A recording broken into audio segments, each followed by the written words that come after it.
السلام علیکم ناظرین، ناظرین ڈیجیٹل کے پروگرام پس پردہ کے ساتھ میں ہوں شہزاد ملک اور میرے ساتھ موجود ہیں جناب سید لاہور حسن بخاری صاحب۔ آج کا موضوع ہے یوم تکبیر۔ آج 28 مئی ہے اور آج کے دن پاکستان نے اپنے دفاع کو ناقابل تسخیر کیا تھا۔ آج کے دن پاکستان نے بھارت کے 5 ایٹمی دھماکوں کے جواب میں 6 ایٹمی دھماکے کر کے دنیا کو یہ بتا دیا تھا کہ اگر کسی نے ہماری طرف میلی آنکھ سے دیکھا تو ہم اس کا حشر قیامت خیز کریں گے۔ دلاور بخاری صاحب، آج کا دن انتہائی اہمیت کا دن ہے، آپ اس حوالے سے کیا کہنا چاہیں گے؟ بہت شکریہ شہزاد صاحب۔ میں یہ سمجھتا ہوں کہ آج کا دن ہمارے لیے بڑی اہمیت کا حامل ہے اور بڑا اہم دن ہے، جس دن میں جو ہے کہ ہم نے پوری دنیا کے سامنے ایک واحد اسلامی ملک پاکستان تھا کہ جس نے جو ایٹمی دھماکے کر کے یہ ثابت کیا کہ پاکستان واقعی نیوکلیئر پاور ہے۔ میں سمجھتا ہوں کہ اس سے بھی پہلے جو ہے اس سسٹم کو لانے والا، اس سسٹم کو چلانے والا، اس کی سوچ کو مینٹین کرنے والا قائد اعوان شہید ذوالفقار علی بھٹو کا بڑا رول ہے کہ جنہوں نے بنیاد رکھی، بے شک جس نے بنیاد رکھی، اور اس بنیاد پہ انہوں نے پوری پاکستانی قوم کو کہا کہ ہم بھوکے رہ سکتے ہیں، گھاس کھا سکتے ہیں، لیکن اپنا جو ملک ہے اس کو ایٹمی پاور بنانا ہے۔ اس کے بعد آپ نے دیکھا کہ شہید ذوالفقار علی بھٹو نے ڈاکٹر قدیر خان کو پاکستان میں لایا اور اس ڈاکٹر عبدالقدیر خان کی بے تحاشا محنت اور جستجو اور اس کی کوشش کے بعد جو ہے نا اس نے نیوکلیئر پاور کو بنایا اور یہاں تک پہنچایا۔ آگے پھر آپ نے دیکھا کہ جو ہے نا جب چیزیں تیار ہو گئی، معاملات ہو گئے، اور ایک یہ والا ٹائم جو آج کا جو دن ہے اس میں جو ہے نا جو مین رول جو ہے نا ادا کیا، وہ اس ٹائم کے جو حکومت کے وزیر اعظم محترم جناب نواز شریف صاحب کا رول تھا، جنہوں نے اتنی انڈیا، امریکہ اور پوری دنیا کے پریشر کے باوجود بھی انہوں نے پاکستان کا سر فخر سے بلند کیا اور انہوں نے جو ہے نا وہ فائر کروائے میزائل ٹیکنالوجی لائے۔ تاریخی جائزہ پیش کیا، بلا شبہ ذوالفقار علی بھٹو صاحب نے اس کی بنیاد رکھی اور بعد میں ضیاء الحق صاحب نے بھی کسی نہ کسی حوالے سے اس جو ایٹمی ہمارا پروگرام تھا اس کو چلاتے رہے، بے نظیر بھٹو، پھر نواز شریف کے ٹینیور میں یہ سارا کچھ چلتا رہا۔ تمام حکومتوں نے اس معاملے پہ کمپرومائز نہیں کیا، لیکن آپ نے جیسے فرمایا کہ جب نواز شریف پہ بہت پریشر تھا، اربوں ڈالر کی آفرز ہو رہی تھیں اور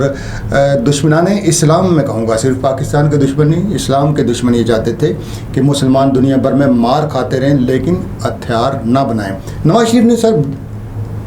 ان کے تجربات کر دیے، چاغی کے پہاڑوں نے پھر گواہی دی کہ یہ ملک ناقابل تسخیر ہے۔ آج کے دن دلاور بخاری صاحب، آپ کے کشمیری قوم جو مقبوضہ کشمیر کے لوگ ہیں اور جو ہمارے پاکستانی ہیں، کیا فیلنگ ہے ان کی، کیا جذبات ہیں، کیا سوچتے ہیں؟ دیکھیے جی کہ حال ہی میں آپ نے کچھ دن پہلے جو ہم انڈیا کے ساتھ ہماری جو انڈیا جو جھپٹ ہوئی، جو جنگ ہوئی، اس میں جو پوری دنیا کا جو کہتے تھے کہ معروف جو بڑے طیارے تھے، رافیل کو کوئی چیز گرا نہیں سکتی، مار نہیں سکتی اور اس کے اوپر کسی چیز کا کوئی کنٹرول نہیں ہے، لیکن اس کے باوجود بھی الحمدللہ ہماری ٹیکنالوجی نے، ہماری افواج نے، ہماری وہی میزائل جو محترمہ بے نظیر بھٹو نے اس کو جاری اور ساری کیا، جو غوری تھا، جو غزنوی تھا اور جو باقی جو میزائل تھے جو پچھلے دنوں میں ایک اور بھی جو ہے نا تجربہ کیا گیا۔ میں یہ سمجھتا ہوں کہ یہ وہی ٹیکنالوجی ہیں کہ جو ہمارے اسلاف نے یہاں تک پہنچائی اور لا کر کھڑی کی، اور اس کی بنیاد پہ انڈیا کو منہ کی کھانی پڑی اور آپ نے دیکھا کہ پوری دنیا کے اندر اسلام کا غلبہ ہوا اور پوری دنیا کے اندر جہاں بھی کئی مسلمان کسی بھی ریاست کے اندر پیسا ہوا اور کمزور سمجھا جاتا تھا، وہاں تک یہ آواز گئی کہ ان کی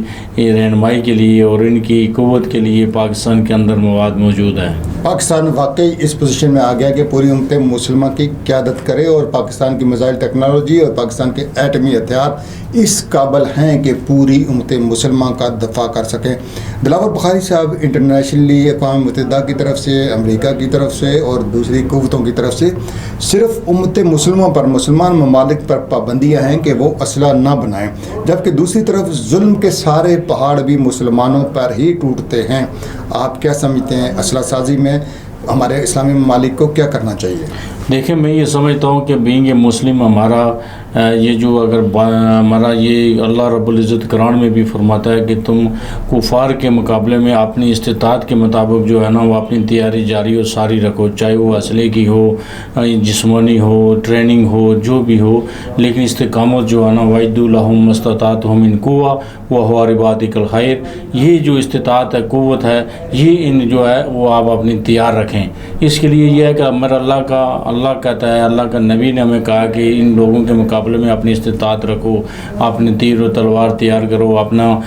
جو ہے نا یہ جو جدید ٹیکنالوجی اسلحہ اس کو تیار رکھو۔ تو اس کو ہمیں بنانے میں کوئی فکر فاقہ ہونا ہی نہیں چاہیے، ہم نے بنایا تھا تو آج پوری امت مسلمہ کو کام آ رہا ہے۔ جی بہت شکریہ دلاور بخاری صاحب، بے شک وقت کی یہ اہم ضرورت ہے کہ سارے اسلامی ممالک بھرپور اپنی جنگی تیاری میں رہیں اور ہر وہ اسلحہ بنائیں جو پاکستان کے دشمنوں اور اسلام کے دشمنوں کے دندان توڑ سکے۔ پروگرام پس پردہ سے شہزاد ملک کو دیجیے اجازت، اللہ نگہبان۔